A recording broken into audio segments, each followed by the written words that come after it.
Alright everybody, so this is the Sony DSX B700 in a Peugeot 3008 2010 reg, and that's what it looks like.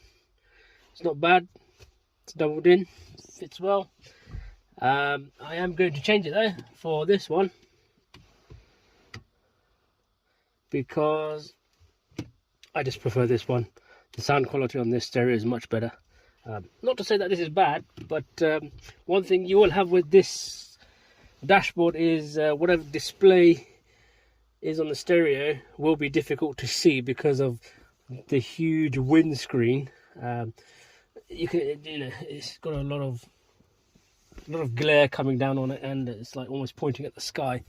And on a bright day, especially in the summer, it's very difficult to see the display on most stereos. I'm going to try this one and see if it helps, which is one of the main reasons, as well as the sound quality, that I'm changing it. So it's just going to be literally unplug the wires at the back and plug them back in because it's Sony, so it's all wired up and ready to go.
So as you can see, I've installed it.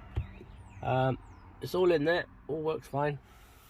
However, I just realized why I took the single DIN off in the first place is because this is supposed to be showing, and it's not showing because every time it warms up inside the car it just goes dark. You can just see this orange line. This is the reason why I replaced this whole section with a double DIN, because that is pointless. I'm not going to buy another one because it's pointless. They'll probably do the same thing. But this does sound better, but I think I'm going to go back to the other one. Yep. Never mind.